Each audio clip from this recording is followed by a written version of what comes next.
Polarization is often feared as a threat to the fabric of community. But in my dissertation, A Grammar of Democracy, Antilogic Politics and Literature in Classical Greece, I argue that polarization operated as a catalyst of innovation without endangering civic cohesion in classical Greek democracies.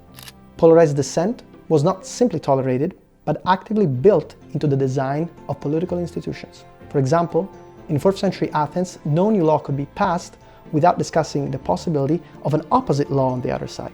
What's more, this form of polarized communication spanned virtually every field in Greek culture, from historiography to rhetoric, to tragedy, to comedy, to philosophy.